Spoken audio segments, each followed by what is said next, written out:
Bienvenidos al canal de Análisis Tranquilo. Con ustedes, Boris Thyssen-Gausen. Hoy es 4 de mayo, las noticias principales hasta ahora. Drones ucranianos han llegado a Moscú y San Petersburgo. Noticia impactante. Un dron ucraniano impactó un símbolo de la Moscú de Putin, el edificio en Mosfilmovskaya. Miré el mapa y está a solo 6 kilómetros del Kremlin. Leí comentarios de moscovitas. Permítanme leerles uno. Un dron impactó el rascacielos de Mosfilmovskaya. Se oyó el vuelo y una gran explosión que hizo vibrar las ventanas de los apartamentos cercanos. Fue aterrador sentir eso. Nunca entenderé por qué ocurre esta crueldad. No hay palabras. Todos sufren. ¿Para qué sirve todo esto? ¿No pueden dejar que la gente viva en paz? ¿Por qué? Son preguntas retóricas, por supuesto. Saben, las dudas surgieron cuando los drones llegaron a Tuapse, Perm, Ekaterimburgo, Moscú y cortaron Internet. Pero cuando atacaban Yarkov, Odessa, Zaporilla, Gerson y otras ciudades ucranianas, nadie se preguntaba nada. La guerra estaba por allá, muy lejos. Pero ahora miren, ¿para qué es todo esto? Simplemente no hay palabras. No solo Moscú, también San Petersburgo recibió hoy drones ucranianos. Un comentario de allí. Vivo en Petrogradka, a las 3 de la mañana las paredes temblaron y el colchón vibró. La onda, ¿ven? Vaya, qué descriptivo, ¿verdad? La onda fue física, ni hablar del ruido, sonidos aterradores como un trueno pero dirigido hacia ti. Vaya, miren, simplemente la operación militar especial vuelve a casa, ¿no? A su puerto natal. Como decía Putin, solo que no es Crimea, sino la operación la que vuelve. Ya no es como antes, ¿no? ¿Ven? Antes todo estaba bien, ¿verdad? Bombardeaban a los ucranianos y ellos no podían responder. Pero ahora estos ucranianos fabricaron drones y los lanzan contra Rusia, arruinando el placer de ver la guerra por televisión. Ahora todos pueden ver la guerra por su ventana. Entonces, ¿qué es importante entender? Hay puntos claves sobre el dron de anoche, luego veremos qué tipo de dron era y por qué los rusos deben buscar refugio rápido. Algunos puntos importantes. Primero, como dije antes, lo peor para los rusos apenas está comenzando. Segundo punto, para el 9 de mayo llevaron más sistemas de defensa aérea a Moscú. Los medios rusos informaron sobre esto y mostraron fotos, y todos fallaron con este dron. Derribaron otros dos, pero este pasó. A 6 kilómetros del Kremlin. Y ahora los operadores analizarán la ruta y el algoritmo de la defensa de Moscú y se harán los ajustes necesarios corrigiendo los errores.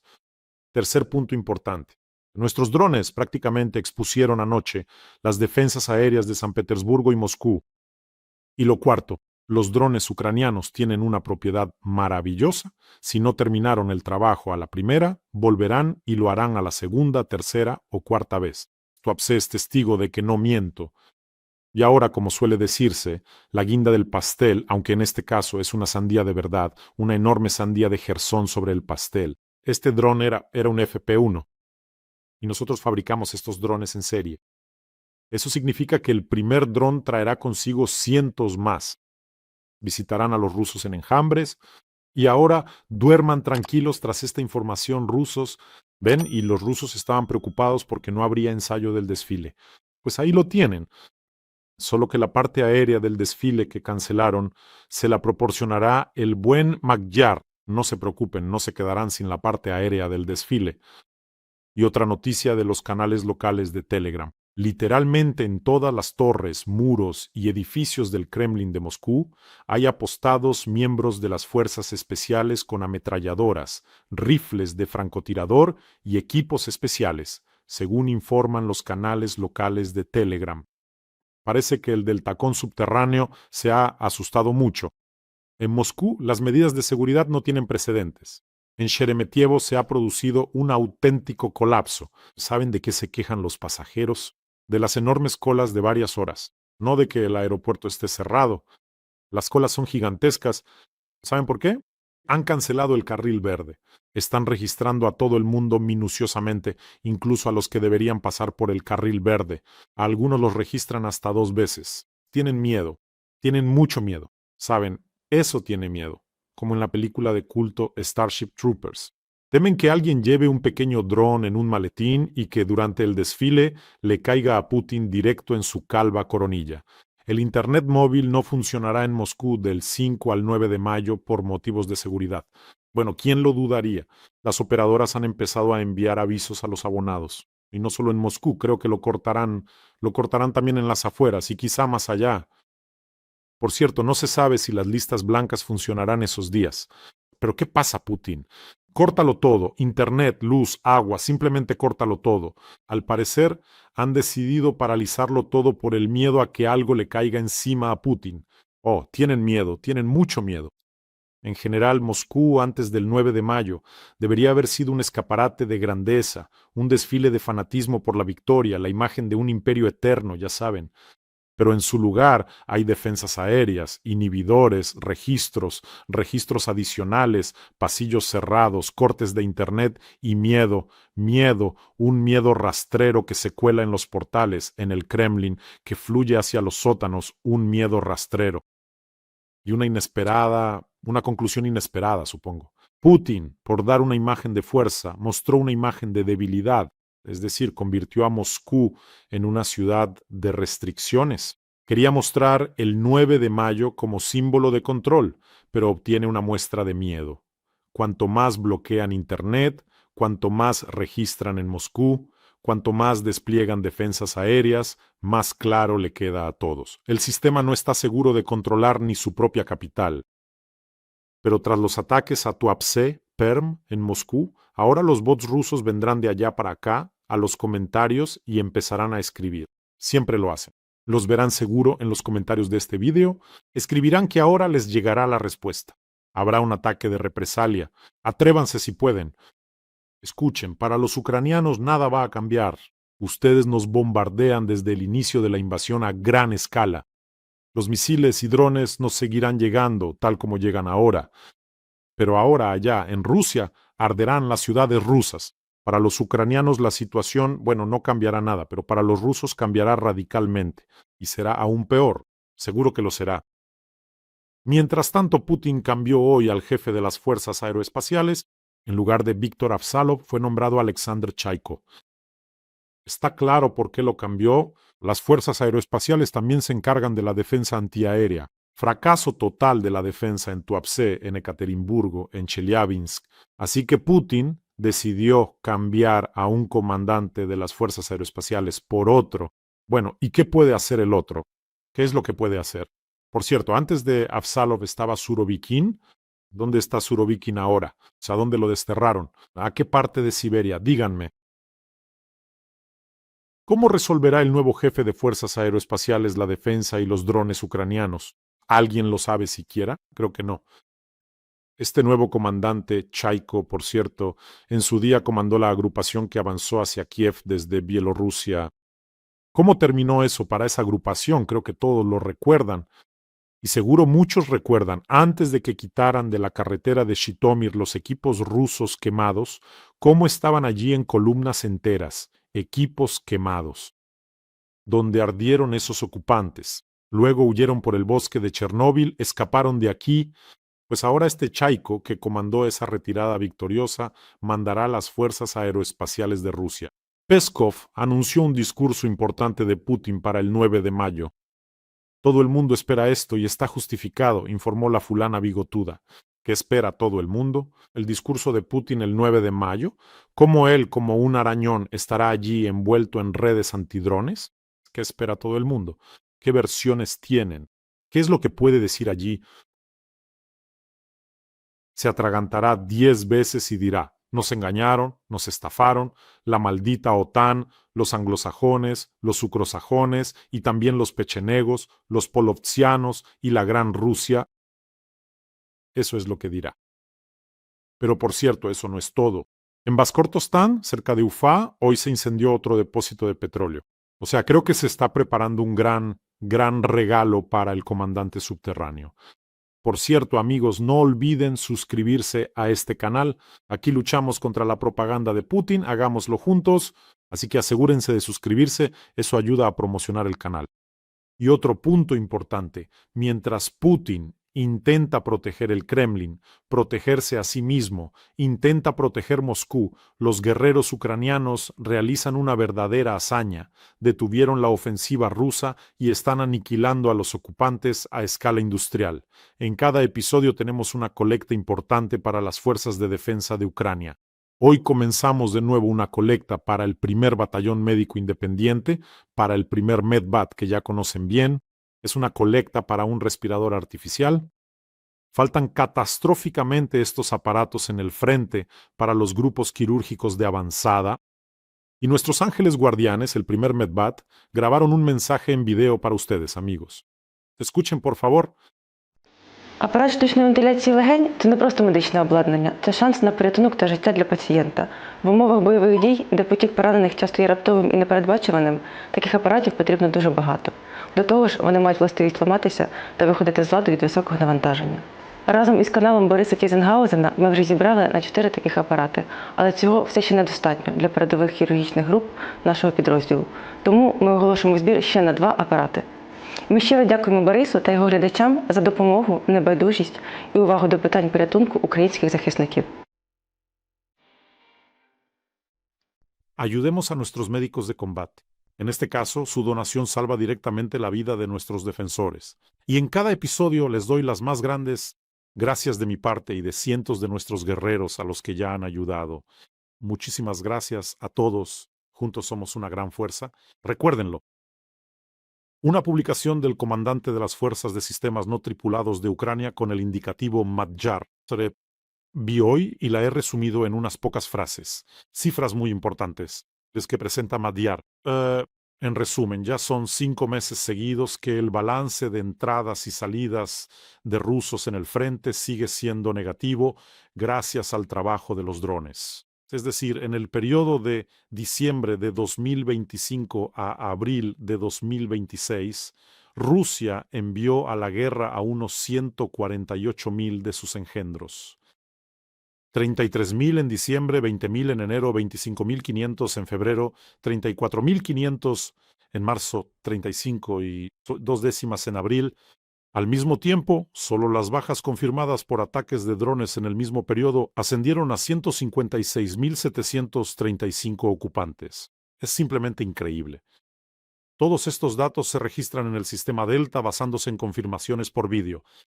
Y además, otros 4,651 engendros fueron alcanzados por la artillería con confirmación.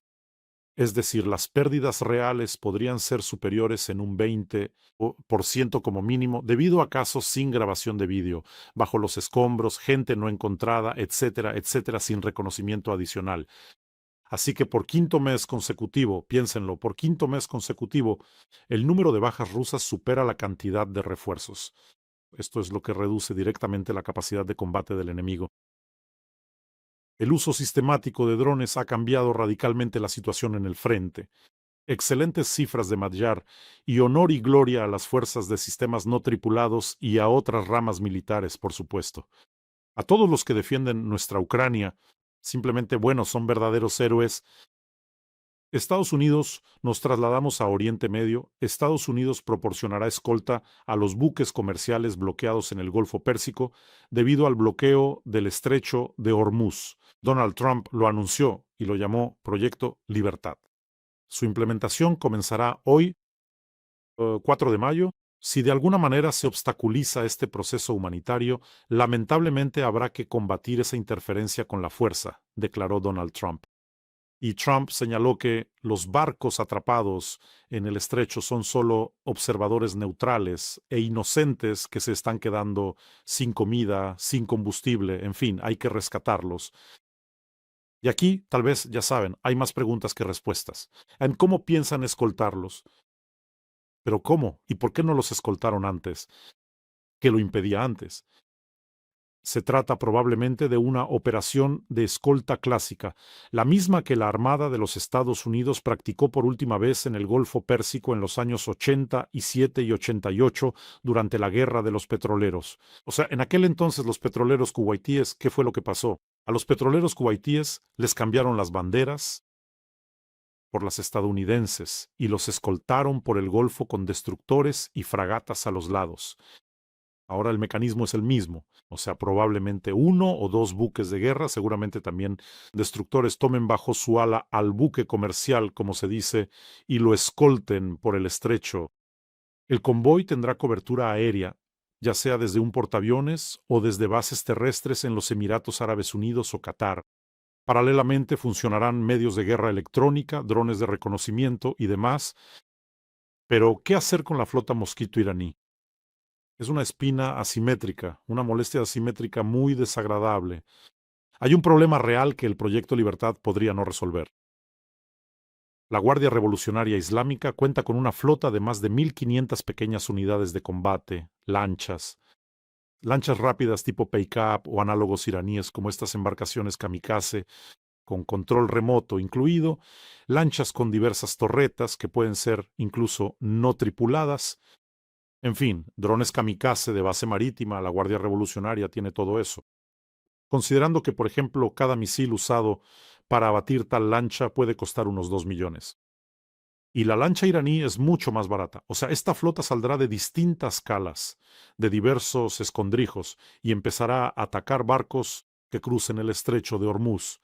¿Qué se hace con ellos entonces? En resumen, en un estrecho angosto, esto será un gran problema. Y es precisamente este escenario, con la flota Mosquito atacando desde varios flancos, con decenas de lanchas, lo que los almirantes estadounidenses llaman la pesadilla de Hormuz. O sea, desde los años 80 lo llaman la pesadilla de Hormuz. Irán lo sabe. Estados Unidos sabe que Irán lo sabe. Entonces, ¿qué se hace? Bueno, ¿y si Irán anuncia el minado del estrecho de Hormuz? ¿Qué se hace entonces? Es simplemente una especie de opción nuclear asimétrica y fundamentalmente puede cambiar todo el juego. O sea, basta con una declaración oficial. Hemos puesto minas, ¿dónde están? No sabemos, se soltaron, búsquenlas ustedes. Y ya, las aseguradoras suspenden al instante la cobertura de los barcos que pasan por el estrecho. Las tarifas mundiales de los petroleros se disparan por las nubes. Los barcos comerciales, claro, se niegan a navegar incluso con escolta de buques estadounidenses. ¿Navegar? Los capitanes no son suicidas. En fin, hubo un precedente histórico, pero se vio un poco diferente. En 1988, una mina iraní dañó una fragata estadounidense y tras eso Estados Unidos realizó una superoperación, el mayor combate naval desde la Segunda Guerra Mundial. Destruyeron media flota de superficie iraní en un solo día. Pero si Trump ya dijo que había destruido la flota iraní, en fin, Irán recuerda eso. Por eso, al minado, o más bien a las amenazas, recurrirán solo en última instancia, en el último caso, cuando ya no tengan nada que perder. Pero la amenaza de minado como herramienta es un as bajo la manga muy real. Así que el Proyecto Libertad no es una operación militar, es un ultimátum diplomático envuelto en una retórica casi humanitaria. O sea, Trump envía una señal, estamos empezando, pero la puerta a las negociaciones sigue abierta. Irán o deja pasar al convoy y entonces de facto se confirmará que no hay bloqueo, o atacará y entonces se le podría venir encima un gran problema. Pero justo llega la noticia de que misiles iraníes impactaron un buque de guerra estadounidense. Esta noticia salió hace apenas una hora.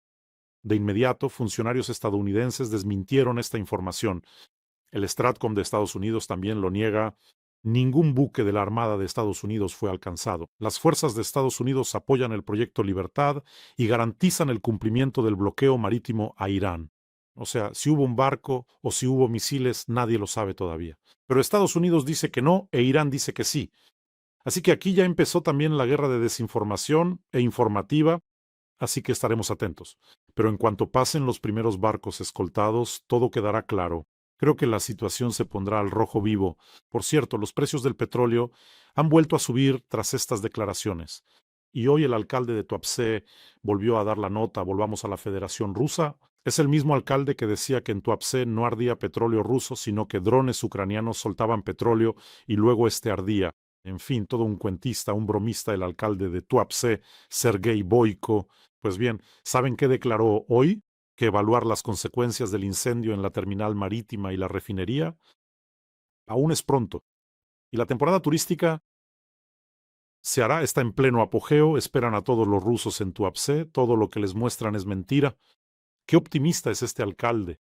En principio tiene razón, es pronto para evaluar daños, aún no se ha quemado todo. ¿Alguien duda de que si los drones vinieron 4 veces y golpearon el depósito de petróleo, volverán una quinta vez? ¿Alguien lo duda? Si fueron 4 veces, habrá una quinta. Y sobre eso de que la infraestructura está lista para la temporada, rusos les están enseñando puras tonterías, mejor manden a sus familias allá y a las familias de los funcionarios rusos, de los diputados de la Duma, del gabinete y de la presidencia, mándenlos, que todas las familias se vayan a Tuapse con sus niños, que se bañen allí, que den el ejemplo, pero no, no. Los funcionarios rusos con sus hijitos se irán de vacaciones a Francia o a Italia. Y este país, rusos, donde cae esa lluvia negra, donde todo arde, donde hay drones, este país lo han arruinado especialmente para ustedes. Así que disfrútenlo. Y ustedes, amigos, cuídense mucho, cuiden a sus seres queridos, suscríbanse a este canal, no lo olviden. Y les pido de corazón, ayudemos a nuestros médicos de combate. El enlace para donar está en la descripción de este video. Que tengan un día tranquilo y gloria a Ucrania.